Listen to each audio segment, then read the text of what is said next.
Estudiando el tema que lleva por título Argumentos. Estamos hablando acerca de los argumentos de aquellos que rechazaban la inminente venida de Jesucristo en juicio y la manera en que el apóstol Pedro responde a sus argumentos y responde a la luz no de lo que dice una parte de las Escrituras, sino a la luz de lo que dice toda la Escritura. Quisiera, hermanos, en esta tarde que nos saltáramos el verso 7, porque el verso 7 voy a exponerlo junto con el verso 10, donde el apóstol Pedro habla acerca del juicio que habría de venir. Vamos a entenderlo a la luz del Antiguo Testamento, cómo es que los profetas hablaban acerca del juicio y cómo este juicio viene a ser una muestra de los juicios y del último juicio que esperamos venga sobre esta tierra, donde el Señor ha de juzgar a todos los seres humanos según sus obras y a recompensar a cada uno según su obra. Así que el verso 7 lo vamos a dejar por esta semana para que lo estudiemos junto con el verso 10 en adelante, donde el apóstol Pedro expone con claridad el asunto del juicio que habría de venir sobre aquella generación impenitente que, teniendo la misma revelación de Dios a través de Jesucristo, lo rechazaron, y como el escritor a los Hebreos dice que si aquellos que despreciaban la sangre de los animales eran reos de muerte, cuánto más aquellos que despreciaban la sangre del unigénito Hijo de Dios. Quiero que meditemos en esta tarde entonces en el verso 8 y 9 como una continuación de los argumentos que expone el apóstol Pedro para destruir la ignorancia de aquellos que negaban el advenimiento, que negaban la promesa de la venida del Señor Jesucristo, con esa pregunta que trataba de ofender, de molestar, de impacientar, de llevar a la impaciencia a los creyentes. ¿Dónde está la promesa de su advenimiento? Hemos estudiado los argumentos el domingo pasado y vamos a concluir en el verso 8 y 9. Así que acompáñenme al verso 8 y 9. Y escucha la lectura de lo que escribe el apóstol Pedro en estos dos versos que corresponden a toda su carta. Pero, amados, no ignoréis esto, que para el Señor un día es como 1000 años y 1000 años como un día. El Señor no retarda la promesa como algunos la tienen por tardanza, sino que es paciente hacia ustedes, no queriendo que ninguno perezca, sino que todos procedan al arrepentimiento. El apóstol Pedro utiliza o basa su argumento de la paciencia, de la longanimidad, de la paciencia de Dios, del Padre, del Señor Jesucristo, usando una cita que proviene del Antiguo Testamento en el Salmo número 90. Esta cita que hace el apóstol Pedro, Salmo número 90, tiene como intención darle fuerza, darle autoridad, darle firmeza al argumento que él está usando para hablar del porqué de la aparente tardanza del Señor Jesucristo en el tiempo que ellos esperaban que Jesús viniera, y como hemos visto, ellos pensaban que no iba a venir porque según su argumento todas las cosas permanecen igual, desde que murieron nuestros padres y desde el principio de la creación todas las cosas permanecen igual. Hemos visto la respuesta de Pedro, pero vamos ahora a centrarnos en el Salmo 90, particularmente en el verso 4, así es, en el verso 4 y en el verso 9. Vamos a hacer la lectura. Salmo número 90, versos 1 al 4. Versos 1 al 5. ¿Alguien quiere hacer la lectura, por favor? Salmo número 90, versos 1 al 5.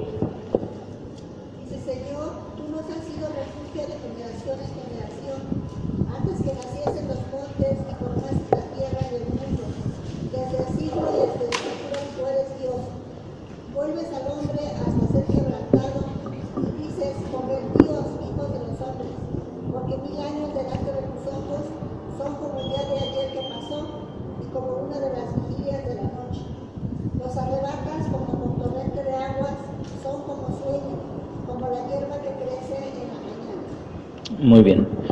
Antes de ver lo que este salmo dice, lo primero que quiero hacer es notar algunas de las equivocadas interpretaciones que se han dado a partir de este salmo.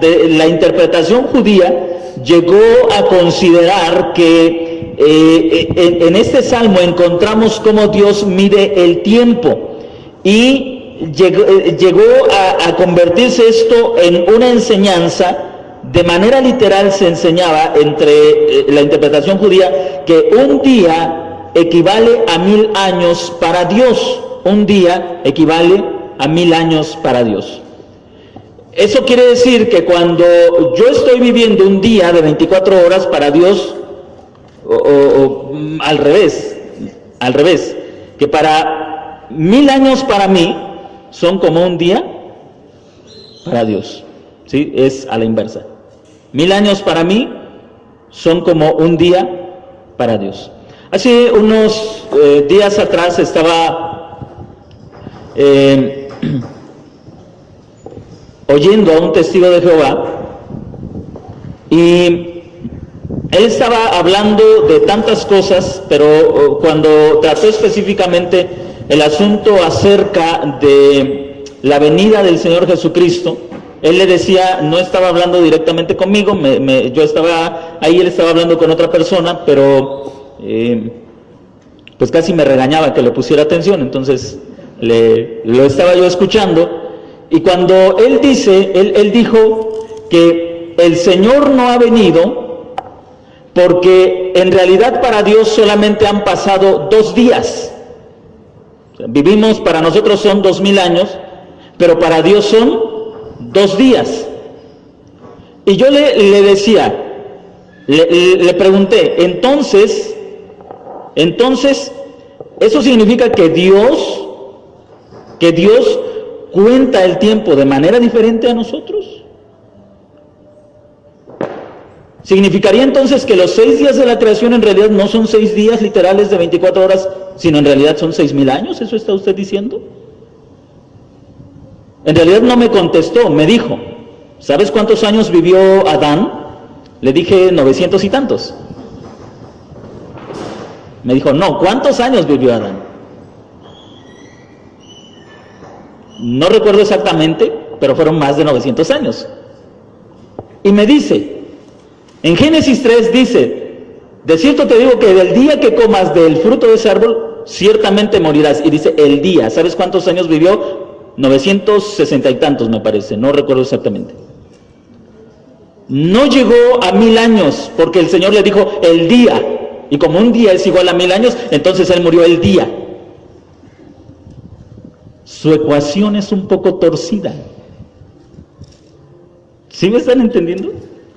Y esos son los argumentos que incluso muchos cristianos utilizan para decir que el Señor Jesucristo no ha venido, porque en realidad para el Señor un día, para nosotros 1000 años pueden ser como, al revés, me estoy confundiendo.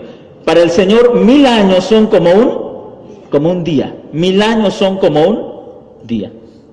Así que el Señor, dicen algunos, va a venir en el 7º día, es decir, dentro de 5000 años. Pero como el calendario judío está en el año 5000 y tantos, entonces faltan otros 2000 y tantos años para que el Señor venga y se cumplan los 7 días, o los 7000 años, que para el Señor serían solamente 7 días. Pero yo quiero que usted observe con atención el texto, para que se dé cuenta de la metáfora que está utilizando el salmista. Este salmo se atribuye a Moisés, y observe cómo dice, porque 1000 años delante de tus ojos, observe cómo dice, son como, y cuando introduce la palabra como, ya no es son igual, es una comparación. Si el escritor dijera, porque 1000 años son un día, entonces tendríamos una equivalencia innegable. Pero el hecho de que introduzca esta palabra como, nos está hablando de una comparación, de una metáfora, que no es la intención darnos a entender que el Señor mide así el tiempo. No es su intención. el contexto nos está hablando de la longanimidad, nos está hablando de la paciencia de Dios y no de la manera en que Dios mide el tiempo. ¿Sí me está entendiendo? Observa el texto, porque 1000 años delante de tus ojos son como el día de ayer que pasó, y observe nuevamente la siguiente línea, la misma metáfora, como una de las vigilias de la noche. Así que tenemos dos comparaciones, 1000 años son como el día de ayer y 1000 años son como una de las vigilias de la noche. En realidad, ¿cómo mide Dios el tiempo? ¿Cuál de las dos es la medida?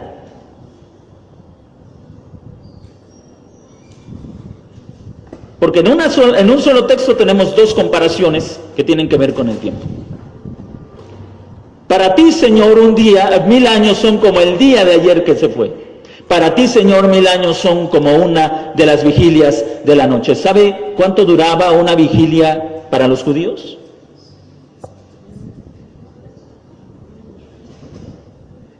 Cuatro horas. La primera vigilia era de 6 a 10 de la noche, la segunda de 10. Bueno, vaya usted contando cada 4 horas. Así que el salmista está diciendo, para ti 1000 años son como una de las vigilias de la noche. ¿Cuánto nos cuesta a nosotros esperar solamente 4 horas? Se nos hace eterno, ¿no es cierto? Podemos estar esperando un turno, usted va a sacar su turno al seguro, usted va a esperar una consulta y usted dice, me tuvieron 4 horas esperando. Se nos hace eterno. Y el salmista dice, 1000 años para ti son como 4 horas. Es una brevedad.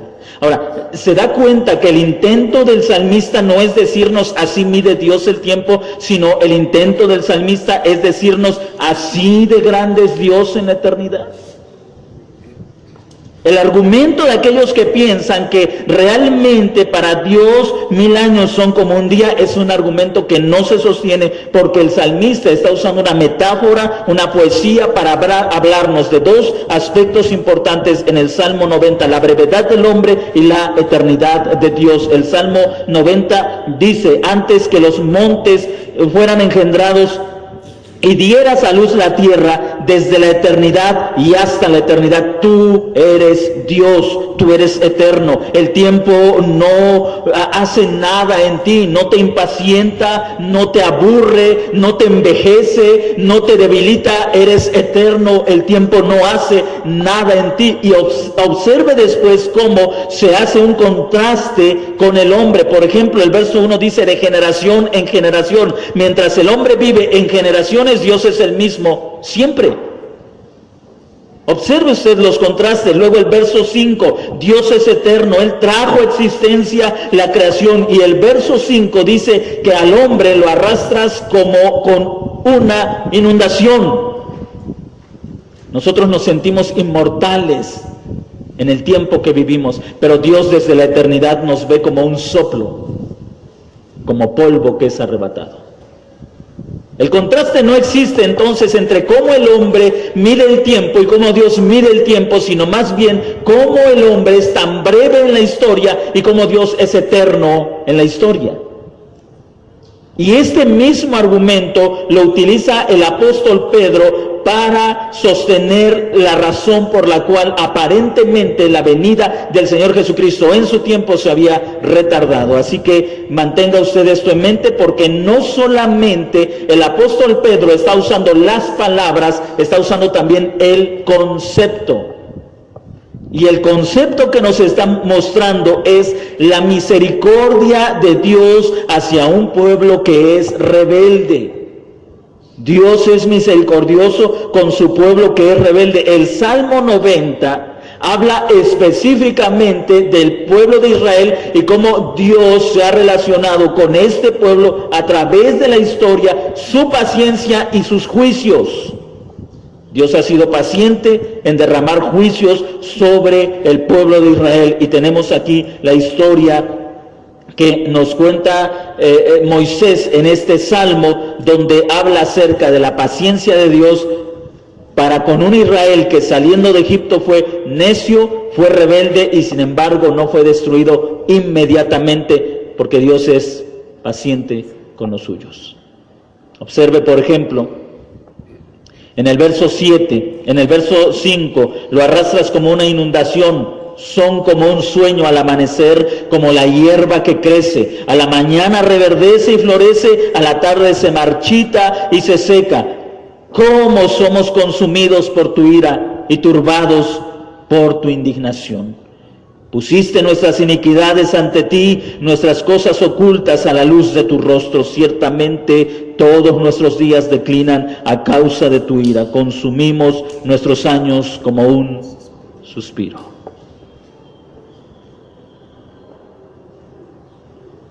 Para usted, para mí, los años que hemos vivido nos parecen una eternidad.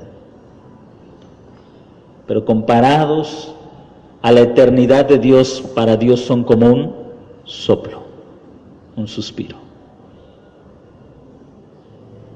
Siendo nosotros tan frágiles, siendo nosotros tan pequeños, ¿no le parece que el retraso de los juicios de Dios es una muestra más de misericordia?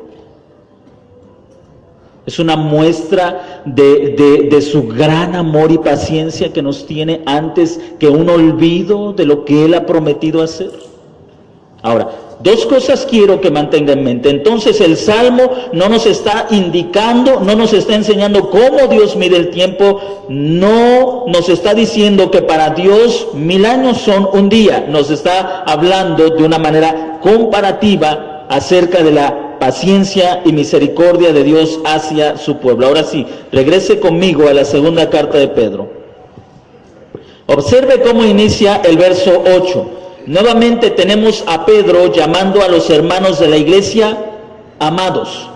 Y en este texto, donde el apóstol Pedro los llama amados, entonces es que aplica el Salmo 90, los versículos que hemos leído. Amados, no ignoréis esto, que para el Señor un día es como 1000 años y 1000 años como un día. No ignoren esto. Y quiero que observe, le repito, quiero que observe, que usted vea con atención cómo el apóstol Pedro se refiere a los creyentes como amados.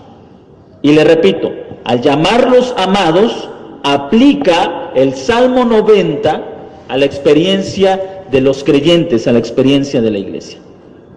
¿Por qué? Porque el asunto del retraso de la venida del Señor Jesucristo para la iglesia de este tiempo a la que estaba escribiendo el apóstol Pedro no tenía que ver con la gente que no era creyente, tenía que ver con la iglesia. No sé si me está entendiendo. Otro de los versículos que es muy mal entendido es el que tenemos adelante, el verso 9, donde el apóstol Pedro escribe que el Señor es paciente, no queriendo que ninguno perezca. Una de las maneras en que la iglesia actualmente explica, al no entender bien por qué, cuáles son los tiempos y qué es lo que nosotros estamos esperando respecto a la venida del Señor Jesucristo, y quienes creen que la venida del Señor Jesucristo es inminente, que puede venir en cualquier momento, una de las maneras en que ellos explican ese retraso es que Dios quiere que los que no son creyentes se salven. Pero según el uso del Salmo 90 y según la manera en que está usando el apóstol Pedro ese salmo, no tiene que ver con los incrédulos, tiene que ver con la iglesia. Podemos entonces entender, hermanos, que el siguiente argumento que el apóstol Pedro le da a los creyentes para explicarles la razón de la aparente y del aparente retraso de la venida del Señor Jesucristo tiene que ver con la misericordia de Dios o con la paciencia de Dios, pero el asunto es paciencia ¿hacia quiénes? Hacia la iglesia. Es ahí donde entra el verso 9. Observe el verso 9. El Señor no retarda la promesa como algunos la consideran tardanza. ¿Quiénes son esos algunos? Los falsos maestros del capítulo 2 y los falsos maestros del capítulo 3, verso 4, que dicen dónde está la promesa de su advenimiento. El Señor dice, no retarda su promesa como ellos, como los falsos maestros la tienen por tardanza. Y luego observe usted el contraste entre algunos, observe usted, porque esos algunos son ajenos a la iglesia. Vea usted el contraste, algunos la tienen por tardanza y luego observe, sino que es paciente hacia ustedes. ¿Observa usted estos dos pronombres, algunos y ustedes? Dos grupos de personas. Aquellos que no son parte del pueblo de Dios tienen por tardanza la venida de Jesucristo. Pero la razón es a causa de ustedes, no de ellos, a causa de ustedes.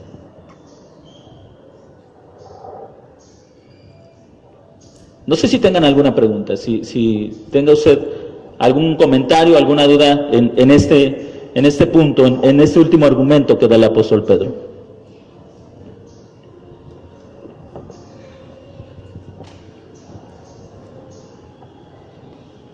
¿Vamos bien? Continuamos entonces. El verso 9 nos da la explicación de esta aparente tardanza. Observe usted el verso 9. Es paciente hacia ustedes. La paciencia o el retraso de los juicios de Dios sobre ese Israel, sobre esa nación, sobre esa generación impía, no tenía tanto que ver con aquellos impíos, tenía que ver con la iglesia. ¿Por qué el Señor no derramó su ira hasta el año 70? La razón tenía que ver no con los de afuera, la razón tenía que ver con la iglesia. ¿Por qué? Porque las herejías estaban dañando a la iglesia, muchos, y ahí encontramos el contexto de la mayoría de las cartas. Si usted lee la carta a los hebreos, es una exhortación a mantenerse firmes en la fe, a no dejar la fe, a no abandonar la fe. La iglesia estaba sufriendo a causa de las herejías. Mateo capítulo 24, el amor de muchos se enfriará, dijo el Señor Jesucristo. Y también hablando acerca de los falsos maestros y los falsos cristos, el Señor Jesucristo dijo, y muchos serán engañados. Muchos serán engañados. ¿Quiénes iban a ser engañados? Pues los que eran parte de la iglesia. ¿Sí?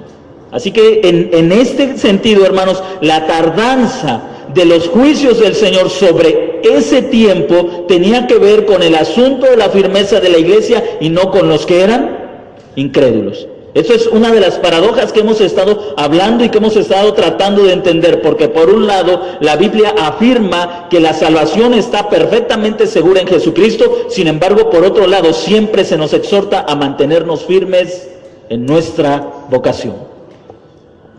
Las exhortaciones que están haciendo los apóstoles a la iglesia, como en esta carta, son exhortaciones vivas. Hablan a un pueblo que debe saberse salvo, pero que debe mantenerse firme en esa salvación. Ahora, observen, es paciente hacia ustedes y luego no queriendo que ninguno perezca. ¿De quiénes quiere Dios que no perezcan? De la iglesia. Volvemos a una de las interrogantes que hemos hecho desde que estamos estudiando la segunda carta del apóstol Pedro. ¿Puede el creyente perder su salvación? No, no puede. Pero se da cuenta que las exhortaciones realmente están previniendo a la iglesia de abandonar la fe. Por eso le llamamos a esto una paradoja de la salvación, porque por un lado la salvación es el creyente está seguro en Cristo, por otro lado es llamado a mantenerse firme en esa salvación. El texto entonces nos dice en el verso 9, no queriendo que ninguno perezca, no queriendo que ninguno de ustedes, la paciencia está dirigida hacia ustedes, la iglesia, hacia ustedes, mis hermanos, los elegidos, los que han sido llamados por el Señor. La paciencia es hacia ustedes, no hacia los incrédulos. No quiere que ninguno se pierda. El Señor Jesucristo dijo, yo no he venido a condenar al mundo. ¿Por qué el Señor Jesús no vino a condenar al mundo? porque ya estaba condenado.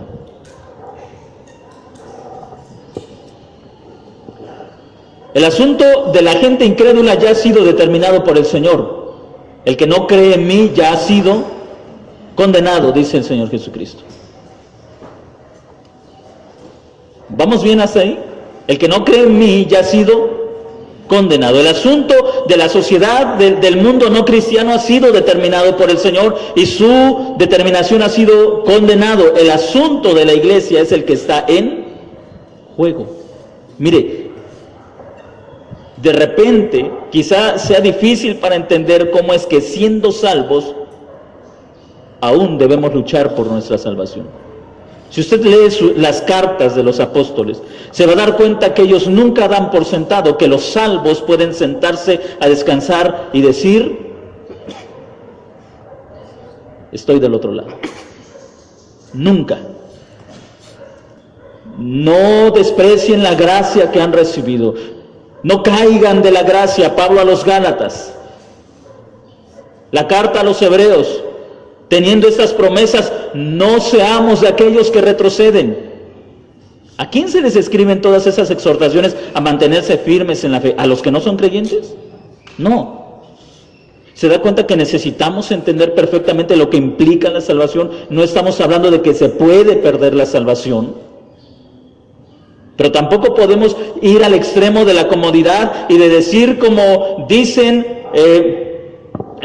aquellos que dicen, haz esta oración y el Señor te va a salvar. Esa es una gran mentira. No podemos llegar al extremo de decir, si has hecho esta oración, eres completamente salvo.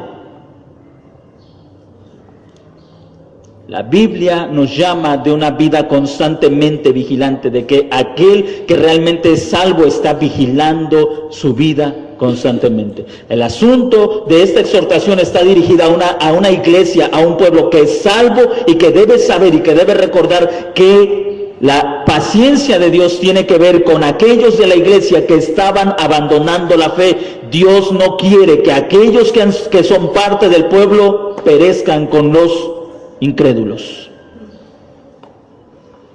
Cuando el Señor sacó a Israel de Egipto y les tuvo paciencia por el desierto, ¿esa paciencia a quién estaba dirigida? ¿Hacia los egipcios? Los egipcios ya habían sido juzgados. ¿Hacia los filisteos? ¿Hacia los cananeos? Esas naciones ya estaban también juzgadas por Dios, porque el Señor le dijo a la nación de Israel, cuando entres a poseer esas tierras, destruye a todos esos hombres y a todas esas naciones. La paciencia del Señor no tenía que ver ni con los egipcios, ni con los filisteos, ni con los cananeos, con un pueblo llamado a ser salvo que estaba siendo incrédulo de esa salvación y de esa enorme promesa que había sido llamado a recibir. Ahí estaba la paciencia del Señor. A veces nosotros nos damos baños de autojusticia y decimos, Señor, yo sé que tú no vienes por causa de esta gente incrédula. No viene a causa del pueblo que muchas veces no ha entendido lo que implica la salvación. Que el retraso de la venida del Señor Jesucristo no tiene que ver, le repito, con el asunto de la gente incrédula, tiene que ver con la iglesia. ¿Cuántas personas en la actualidad se llaman cristianos? Iglesias que está llena de gente que se llama cristianos y no entienden ni una pizca de lo que implica ser verdaderamente cristiano. ¿No le parece que es Dios demasiado paciente con un pueblo que lleva su nombre, pero que no entiende lo que es ser pueblo de Dios? Que no tienen ni la más mínima idea de lo que significa ser hijos del pacto, pueblo del pacto, como Pablo escribe a los Efesios en el capítulo 2, ya no son más advenedizos, no más extranjeros, ahora son conciudadanos de los santos y miembros los unos de los otros. La paciencia de Dios está dirigida hacia nosotros, como estuvo dirigida hacia la iglesia del primer siglo, está dirigida hacia nosotros. La paciencia está dirigida hacia nosotros. Si Dios desea que alguien no perezca, tiene que ver con su pueblo, con los que Él ha amado, por los que Él ha dado a su Hijo. Y le repito, nos encontramos con una paradoja. De ningún modo afirmo que la salvación se pierde, pero tampoco afirmo que una persona que piensa que es salva, lo es solamente porque lo piense.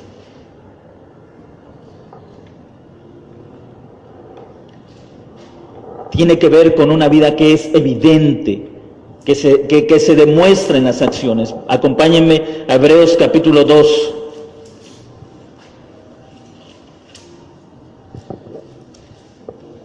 Hebreos capítulo 3, verso 7 al verso 13. Hebreos capítulo 3, verso 7 al verso 13. Escuche usted lo que escribe el apóstol, el escritor de esta carta a la iglesia que recibe la carta. Por lo cual, así como dice el Espíritu Santo hoy, si oyes su voz, no endurezcas tu corazón. ¿A quién le está diciendo que no endurezca el corazón? Al pueblo. No se lo está diciendo a los filisteos, no se lo está diciendo a los cananeos, se lo está diciendo al pueblo. ¿Puede el pueblo que se llama pueblo de Dios endurecer su corazón? Sí, sí. Si no hubiera esta exhortación, si no tuviéramos esta exhortación, es posible que gente llamándose cristiana endurezca su corazón a la palabra de Dios. Sí, sí es posible. Es posible. Si no, hermanos, estas son simplemente advertencias huecas que no tienen sentido. Resultan como las advertencias que un padre le da a su hijo que no tienen ningún sentido. Pórtate bien que si no te lleva el coco. Esas son advertencias sin sentido. Usted sabe que nunca va a aparecer ese ente, personaje, ser, no sé qué sea, al que le llaman coco. Pero el apóstol y el escritor a los hebreos no está escribiendo como padres histéricos que tratan de controlar a sus hijos con amenazas. No está escribiendo así el apóstol, no está dando amenazas absurdas, tontas, locas. Está hablando de una posibilidad, si no, no lo habría escrito. ¿Sí me está entendiendo? Así que cuando el escritor dice no endurezcan sus corazones, es posible que los creyentes endurezcan sus corazones. Que aquellos que están dentro de la iglesia, que son parte del pueblo, que participan de los sacramentos del pueblo, endurezcan sus corazones. Como en la rebelión, en el día de la tentación en el desierto, donde me tentaron sus padres poniendo a prueba, aunque vieron mis obras 40 años, por lo cual estuve airado con aquella generación y dije, siempre se extravían en su corazón y no han conocido mis caminos. Por tanto, juré, mira, no entrarán en mi reposo. No hay nada más triste que un pueblo llamado a heredar salvación no la haya alcanzado. No hay nada más triste que eso. Como en más de una ocasión lo hemos dicho, mis hermanos, la gente que no es creyente no tiene esperanza de salvación. Pablo es profundo, es rotundo, es directo en esto. Cuando estábamos lejos de Cristo, estábamos sin Dios y sin esperanza. Pero nosotros hemos sido llamados a heredar salvación. ¿Es posible que no la alcancemos? Sí, es posible. ¿Estoy diciendo que podemos perder la salvación? No. Entonces explíqueme lo que está queriendo decir. ¿Se acuerda usted de los pactos? ¿Se acuerda usted que los llamados a circuncidarse era la señal del pacto y que dentro de ese pueblo todos eran llamados a circuncidarse y que la circuncisión era señal del pacto, era la señal de que ha sido llamado a heredar promesas, pero no necesariamente que todos ellos iban a ser salvos?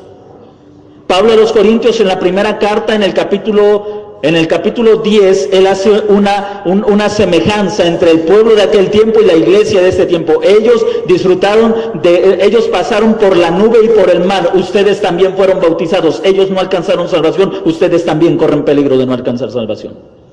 Tienen la misma señal del pacto, tienen el mismo sacramento y corren exactamente el mismo peligro, porque no todos los que están dentro del pueblo son pueblo de Dios, aunque tienen las mismas promesas.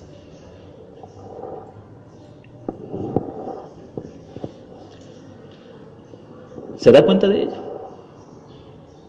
Algunos piensan que la iglesia está compuesta solamente por verdaderos creyentes. La verdad es que la iglesia en el Antiguo Pacto y en el Nuevo Pacto siempre ha tenido creyentes y no creyentes entre sus filas. Por eso exhortaciones como estas. Si no, no tendrían sentido. No habría razón de tanta exhortación a mantenerse firme en la profesión que se ha hecho si es imposible que haya falsos creyentes en la verdadera iglesia.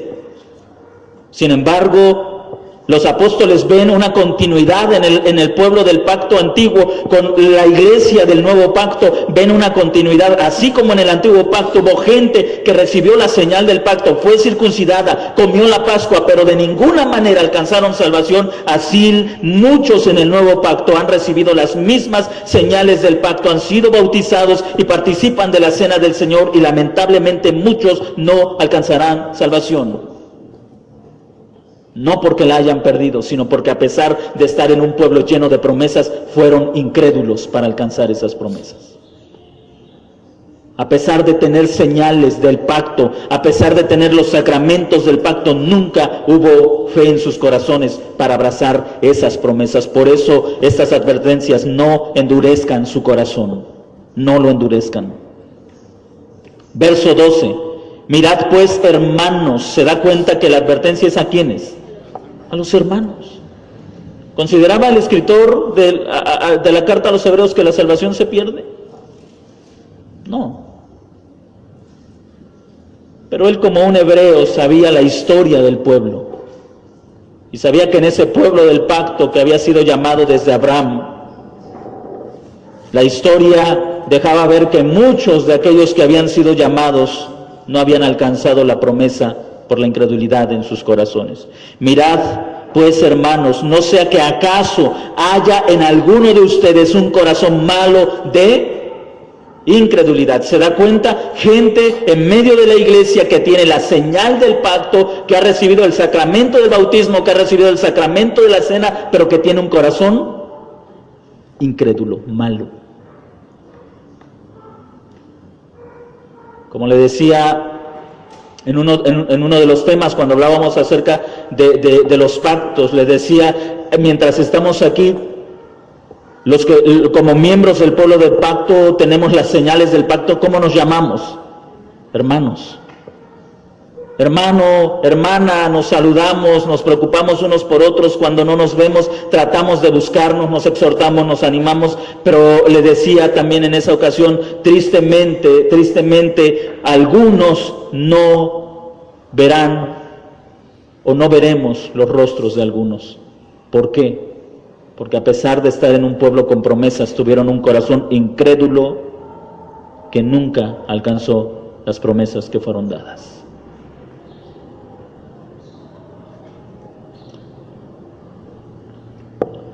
Hay una herejía, hermanos, que ha dañado mucho a la iglesia y que está muy arraigada, principalmente en las iglesias bautistas, una herejía que se llama antinomianismo.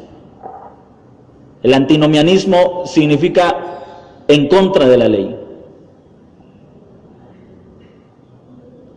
Es una herejía vieja, viejísima.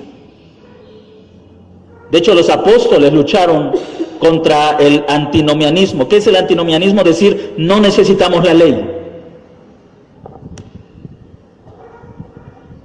No necesitamos más la ley. Somos un pueblo libre de la ley. Ya no estamos bajo la ley. ¿Ha escuchado usted ese término sacado de contexto? El apóstol Pablo dice que ya no estamos más bajo la ley. Eso es cierto. Dos cosas. Número uno, Pablo a los Gálatas dice, no estáis más bajo la ley. Es cierto. ¿A quién se lo está escribiendo? Número uno, a judíos. Número dos, a creyentes. Pero los gentiles, ¿cuándo hemos estado bajo la ley? Nunca. Nunca. Porque éramos un pueblo sin ley.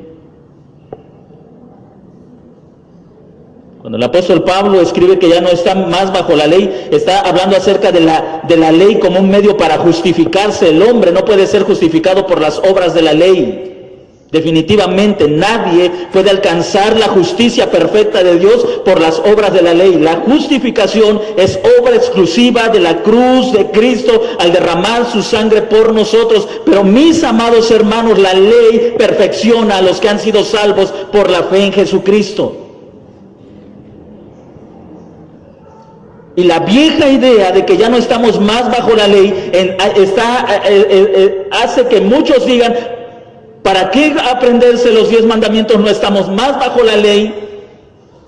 Podemos amar a Dios libremente. Deuteronomio dice con mucha claridad, estos mandamientos te doy para que aprendas a amarme y a temerme. ¿Cómo saber cómo amar a Dios si no tenemos mandatos para amar? Contra ese tipo de argumentos se está peleando el apóstol Pedro. Argumentos que le dicen al creyente, ahora que eres salvo, siéntate, porque de una manera mal aplicada, salvo, siempre salvo. Es decir, de aquí en adelante no importa cómo vivas.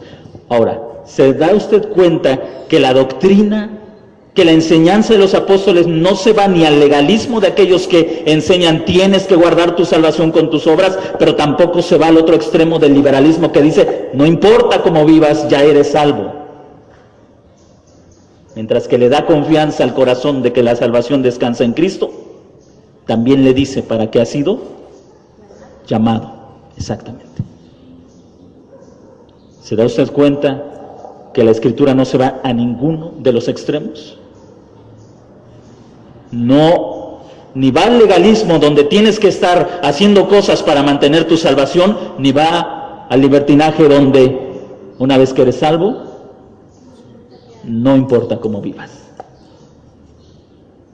Queda perfectamente ubicada en el centro. Aquellos que son salvos descansan en la perfecta bondad del Señor. Sin embargo, deben cuidar su salvación. Lo hemos dicho, es una gran paradoja, pero no una contradicción. Así que el apóstol Pedro está escribiendo a la iglesia. Mire en el capítulo, estamos en Hebreos capítulo 3, verso 13, antes bien exhortaos los unos a los otros cada día, en tanto se dice hoy, para que ninguno de vosotros se endurezca por el engaño del pecado. Corre el riesgo, aquel que ha sido rescatado, de endurecerse por el pecado y quedar a medias sin alcanzar la promesa que se le ha hecho. La vida cristiana no es entonces un llamado a dormitar, no es un llamado a descansar, es un llamado a mantenernos firmes en aquella obediencia que se demanda de nosotros, confiando en que en la cruz hemos sido plenamente perdonados. Yo creo que todos nosotros conocemos a personas que en algún momento han dicho, soy cristiano,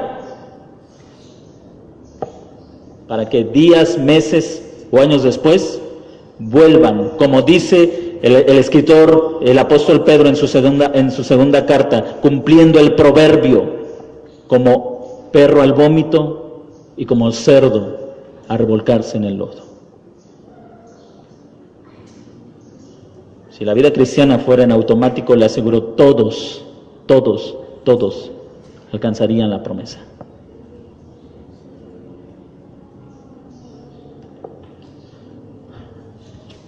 Capítulo 12, Hebreos capítulo 12.